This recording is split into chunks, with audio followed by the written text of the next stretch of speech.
¿Dónde están los héroes? ¿Dónde nuestros santos? Todo lo sólido se desvanece en el aire. El mundo deviene, acaso trampa, sin escape, sin alivio, sin descanso.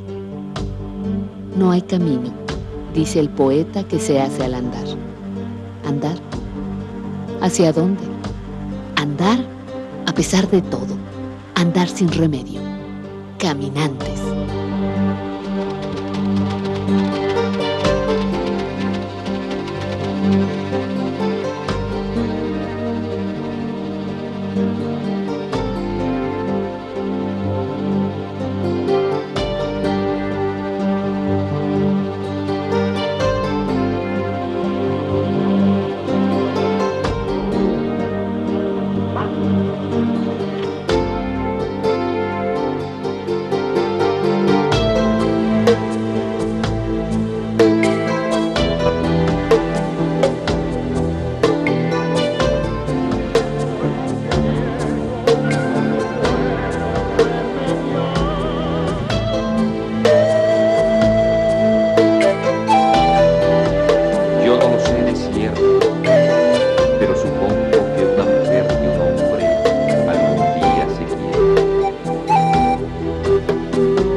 Luchar contracorriente. Esa puede ser una definición de la indígena guatemalteca Rigoberta Menchú Tum, que a principios de la década del 90, al obtener el Premio Nobel de la Paz, sorprende a todos los extraños con su historia, misma que al mismo tiempo es la historia de los indígenas de su país, de los indígenas del continente americano. Seres marginados que por más de 500 años han soportado guerras, explotación, luchas de exterminio y, por supuesto, el ninguneo por parte de la sociedad que se dice a sí mismo civilizada. Lucha contracorriente. Eso es Rigoberta Menchú Tum. Yo creo que cada uno de mis nombres tiene una historia propia. Y esa historia propia es parte de mi historia. Y un día pensé que me gustaría escribir la memoria de cada uno de esos nombres, sobre todo mi relación con los movimientos sociales de América Latina. Que la etapa después de los 20 años, viví una vida extraordinaria a nivel política, a nivel de relaciones, a nivel de cruzar fronteras, a nivel también de una militancia que uno dice, yo tengo que tener utopías, tengo que creer en las libertades y me entrego a ello. O sea que hay etapas de mi vida que son exactamente como la vida de muchos protagonistas sociales de América Latina y que algún día deberá escribirse, pero yo pienso que todos los nombres que tuve en este mundo tiene su propia historia. Esa historia es mi historia. Jamás voy a renegar de esa historia. Me siento más bien enriquecida, orgullosa, plena con esa historia mía y que es historia de mucha gente. Pero bueno, Min es mi nombre en Chimel, es mi nombre en Uspantán. Muchos de mi familia me llaman Min porque eso fue mi nombre, es mi nombre de casa. Realmente Rigoberta es que nace mi historia después de los 18 años, que mi madre tampoco lo pudo pronunciar. Yo nací el 4 de enero y resulta que mi padre llegó a inscribirme hasta el 9 de enero. En mi casa se celebra el 4 de enero. y posteriormente la formalidad se hace el 9. Igual desde esos primeros pasos de mi vida tuve esa situación. En los 18 años mi madre decía, pero ¿cómo es posible que mi hija se llame Rigoberta? Nunca lo pudo pronunciar. Es el santo que el secretario de la municipalidad me lo puso, pero no tengo idea si esto tiene que ver con 9 de enero, porque es el 9 de enero que me inscribió mi papá. Desde que nací me llamaron Min. Y el 9 de enero se cambia mi historia, pero no le hicieron caso hasta los 18 años. Su infancia en la montaña está llena de imágenes de la naturaleza. Hacia allá voltea para buscar apoyo, conocer a sus semejantes y también recurre a ella para reconocer el respeto irrestricto que debe prevalecer en todo tipo de convivencia entre seres vivos. Aquí, a su montaña, llena de microclimas, a Chimel, municipio de Uspatán, en el quiché guatemalteco, la remiten permanentemente sus sueños, llenos de utopías y de fantásticas relaciones. Sí, realmente nací en una orilla de un bosque nuboso, un bosque nublado, que son los pocos bosques que siguen jugando un papel como pulmón universal en este tiempo, pero en aquellos años no sabía que estaba en la orilla de un bosque que es tesoro para la humanidad. Es un lugar extraordinario. La noche, las nubes, los cambios de estaciones, los cambios de temporadas son tan repentinos, igual como la vida no se puede prever ni se puede planear en el campo. Es exactamente así Chimel.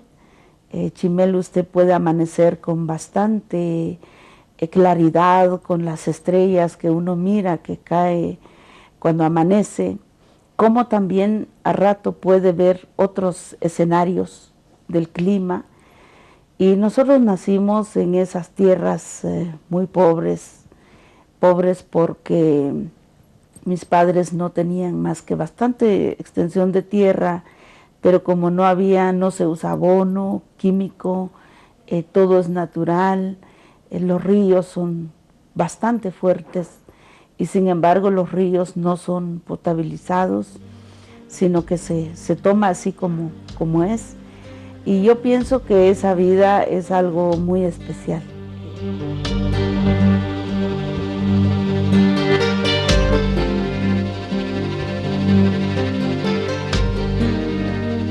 Cabecera de Uspantán sigue siendo un pueblito bastante pequeño, también con muchas carencias, pero a pesar de eso ya no existen las verduras, las hierbas que que se encuentra en las montañas, ya no existe en el pueblo. Así que fue también parte de nuestra sobrevivencia el estar buscando hierbas, hongos, distintas clases de hongos, jutes, como decimos nosotros, que son caracolitos de los ríos, para traerla al pueblo. Y cuando vienen las cosechas, pues es obvio que a la gente le gusta el elote de mi pueblo, como también muchas otras cosas que se dan en la montaña. Pero nosotros fuimos de un mundo totalmente diferente hasta los 16 años, que yo no tuve otra experiencia más que la experiencia de Chimel. Después de los 16, como que ya esas idas a la capital, esas idas a otro lugar, frecuentaban el convento de Uspantán, y así que eso que aprendí con las monjas, muchas cosas, cosiendo, tejiendo, cocinando, aprendiendo muchas cosas que en el campo no lo aprendí, pues eso ya da un matiz distinto del contacto con otras áreas. Pero Chimel para mí fue algo muy grande, que lo viví, y ahora que veo una señora de mi edad, la veo muy grande, y la veo más golpeada por la vida, por las carencias. Allí realmente no hay otra manera más que trabajar muy duro, cuidar los animales, bajar a las fincas. Nunca olvidaré las fincas, el olor del café, la vida en las fincas son fuertes y nosotros íbamos a 3 clases de fincas para trabajar y ganar. Uno era la finca de los Martínez, que quedaban como a 3 horas a pie de la casa, y allí se cortaba la caña, se cortaba el café, se cortaba básicamente eso, y se trataba de más bien adquirir bienes en lugar de un salario. Nosotros íbamos a trabajar y a cambio de eso a veces nos daban las hojas de la caña, con que al final se hacía el techo de la casa. Nuestra casa se cambiaba de techo cada 2 años, y si mi padre quería, cambiaba también del lugar de la casa. Hasta eso de pensar que uno está en una casa, sea alquilada o sea propia, fijo para siempre. Nosotros no tuvimos esa idea, sino que este año estamos en esta loma, posiblemente el año entrante cambiamos de casa y nos vamos en otro lugar. Vicente Menchú Pérez, su padre, le enseña religión y a interpretar las explicaciones que por transmisión oral se da entre la catequesis de la Acción Católica de Guatemala sobre la Biblia. Juana Tum Ktoja, su madre, le transmite el misticismo que mantiene encendida la flama cultural de los mayas quichés guatemaltecos. Asimismo, le da el conocimiento que debe de poseer quien viva en la montaña. Le comunica secretos de hierbas y cortezas, de los caminos que conducen a todos lados. Le habla de los ruidos que atesora la espesura verde y siempre brumosa de los montes altos guatemaltecos y ese gran deseo de estar siempre viva. Realmente mis padres fueron guías espirituales y guías políticas. Por un lado, mi padre fue un luchador social, luchó por la tierra, luchó por la dignidad de los indígenas, venía e iba solicitando permisos para estar en las tierras, en fin, vivió los despojos. Mi padre fue un activista político que cada vez admiro su vida, porque la vida de mi papá no lo conocíamos, no lo definíamos nosotros cuando crecimos, sino más bien oíamos la justeza o no justeza, o lo que le pasaba, y lo sufríamos con él. Y lo sufríamos también el ataque de sus adversarios, porque mi padre tenía adversarios. Ahora, mi madre es otra cosa. Mi madre fue comadrona, vio nacer la inmensa mayoría de los niños de la zona, nos enseñó a cortar las plantas para la medicina, curando niños, curando enfermos, curando señoras, sobre todo las señoras después del parto. Muchas veces tienen tantas dificultades por ser que son madres que paren con una comadrona, y entonces tenía que haber un tratamiento de curación posterior. Y curaba todo mi mamá, y salía en las noches para ir a ver una señora embarazada, y a veces regresaba hasta el otro día después de que ha dejado bien sus pacientes. En fin, pero mi madre también era mística, era religiosa. En el fondo, mi madre tendría un mandato en la cultura maya. Nunca nos habló de un mandato. Simplemente la veíamos poner sus candelas, hacer su toj, que decíamos nosotros. El toj es pagar tributo, es rendir homenaje a los dioses, al viento, al aire, a la naturaleza, a la vida, después de tiempos que solo lo puede hacer una persona si maneja algo de la vida espiritual, de la guía espiritual maya. Así que mi madre hacía muchas cosas, nos contaba cuentos sobre los nahuales, ese tipo de elementos. Nosotros no sentimos cuándo es una frontera y otro. Lo único que nos enseñaba mi madre era que todas las personas que están en un templo o en un altar deben rendir reverencia al altar, porque es lugar de oración, es lugar de rezar y agradecer a la vida. Nadie debe burlarse de un altar, por lo que podría ser un altar católico, un altar evangélico, un altar maya, pero el estar en un lugar de oración hay que respetarlo aunque uno no pertenezca a esa religión. Entonces nosotros que entramos en un templo, es obvio que nuestra reverencia es traído de nacimiento, ¿no? Pero en general, por eso es que creo que los estereotipos que han hecho muchos intelectuales sobre los pueblos indígenas es ridículo, es ridiculizar a los indígenas. Su lucha inicia desde que se enfrenta a otra cultura, a otro idioma, a una realidad distinta de cómo la vivía en su selva, lugar en donde la cultura conquistadora había apiñado a los indígenas quichés conquistados. En esa búsqueda para encontrar el camino, encuentra su enorme capacidad para el autoaprendizaje. Desde ese momento, ella misma busca por todos los medios aprender y aprender el idioma español.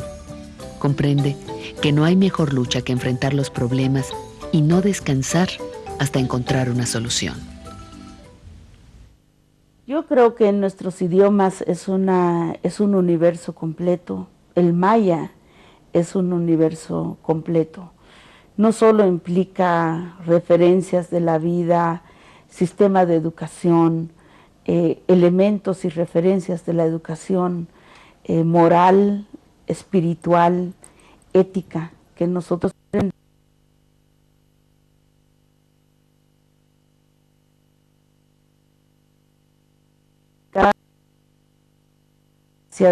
por lo que creo que es muy difícil traducir la lógica de nuestras culturas a una lógica, especialmente esta lógica occidental, donde hay muchas referencias, son tan esquemáticos que no tienen nada que ver con nosotros. Solo hablando del derecho.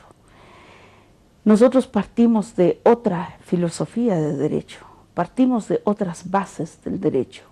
El derecho nace sobre el respeto. La persona tiene que, en primer lugar, respetar, y el día que falla al respeto es que ha cometido un delito. Aquí no, aquí en la ley, las leyes occidentales, el respeto nace después de que el tipo ya cometió un crimen y el crimen ya lo llevó a la cárcel, es decir, purga una condena, el juzgamiento posterior, pero en nuestra cultura no. El juzgamiento anterior, es decir, te juzgan por la base del respeto, y el respeto es lo que más nos inculcan nuestros padres. Así que hay dos mundos y yo no quisiera compararlas. Creo que eso es el valor de las culturas. Las culturas tienen su razón de ser, tiene su propia naturaleza y tiene también su propia enseñanza. Por eso creo en el mundo intercultural. Yo he sido una mujer intercultural en mi vida, aprecio todas las culturas, he vivido en ello, he aprendido para muchas cosas dentro de las culturas, pero me considero un producto de varias culturas y no solamente de mi cultura maya, que por supuesto cada vez que me pongo viejo he sido más religiosa, he vuelto a sentir las vibraciones de la identidad maya, las oraciones, los días, el manejo del calendario, el manejo de las responsabilidades, la relación con los nahuales. Todo eso no puede existir si no es sobre la base de un cimiento que traemos desde la cultura maya.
Yo pienso que al principio, cuando yo empecé a tener conciencia de que primero habían roto mi casa, mi hogar, mi familia, habían torturado a mi madre, habían quemado a mi hermano Patrocinio, habían fusilado a Víctor, toda esa situación, habían quemado a mi padre, toda esa situación más comparar con la vida que teníamos nosotros, donde no molestábamos a nadie, o sea, ¿cómo íbamos a ser un peligro para todos si lo que hacíamos era sobrevivir?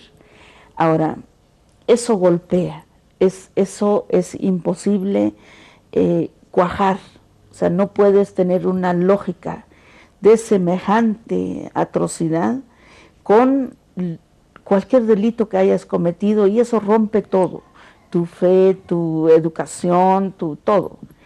Ahora, no es lo peor es lo que yo me enteré posteriormente, o sea, lo que yo he sufrido realmente en los últimos años es la dimensión del daño familiar, colectivo, como comunidad maya, el daño histórico, el daño a la cultura que se ha hecho con Guatemala en los últimos años.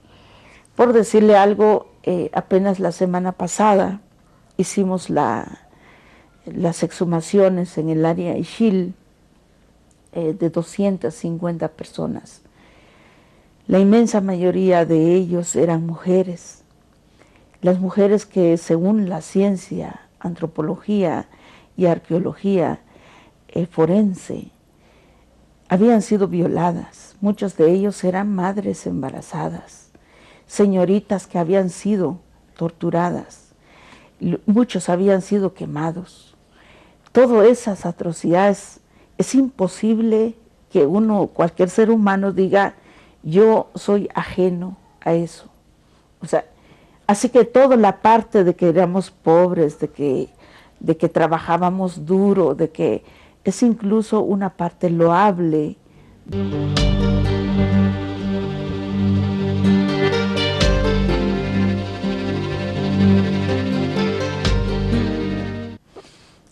Por lo menos ahora los mayas, los guías espirituales mayas, los religiosos mayas me apoyan. Hubo una época en que no, yo rompí relación con ellos por distancia, por distintas circunstancias. Hoy no. Yo sé que en muchos cerros de Guatemala, cuando es Año Nuevo Maya, en el calendario, cuando hay un tiempo especial en el calendario maya, los mayas queman el pom, invocan mi nombre, respaldan mi trabajo, me ponen candelas, me mandan los mensajes cuando yo deba tener que hacer algo especial para proteger la vida y las obras que hago. Así que ahora tengo una interrelación mucho más profundo con la religión maya y eso para mí es más fuerza todavía. Min Menchutum, tu cara es como una luna llena que observa sigilosamente la vastedad de la tierra. En tus ojos se refleja la lucha que con penas y logros tus hermanos, tus padres y abuelitos vienen dando por siempre en los siglos. Tu cuerpo compacto está como modelado para asimilar diestramente la agreste violencia ajena. Y de tus heridas eternas no brota ni pus ni llagas, sino un aroma dulce y perfumado como de miel de flores silvestres o de perfume de violetas que envuelven el ambiente y nos devuelven a una paz interior. Bien, yo soy una mujer equilibrada, me gusta la canción, me gustan las fiestas, me gusta la cocina, me gusta costurar, me gusta salir al parque, me gusta conocer lugares, visito mercados. Casi todos los tianguis de este país he visitado para comer un taco en un domingo si estoy acá. Así que la identidad de cada pueblo es algo que es parte de la vida de uno, así que no soy muy sufrida. Creo que la satisfacción que yo tengo es que he tenido éxito. Me siento una mujer exitosa y quisiera ser exitosa toda la vida. Así que no me vayan a creer que soy mansa como paloma blanca, porque en mi país se comen las palomas blancas. Así que yo soy una paloma, pero no precisamente blanca. Soy crítica y creo en la obligación de todos los ciudadanos de ser críticos frente a las injusticias, porque si no son críticos, no hay obligación de corregir los errores. Así que la lucha es por la lucha que se me dio el premio Nobel, y no por lo manso que sea yo, sino es por el coraje y la lucha que hacemos un homenaje a este papel histórico en la sociedad y en el mundo. Así que gracias por esta oportunidad.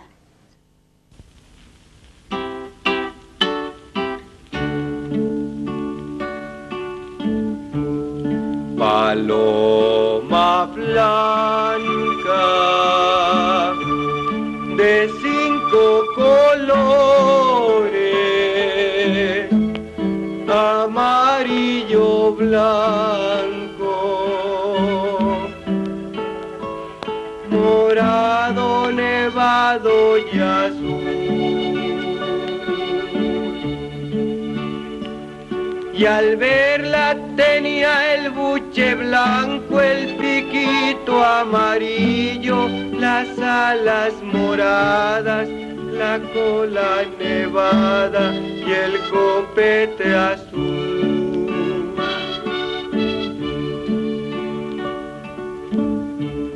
Paloma blanca, que vienes del norte,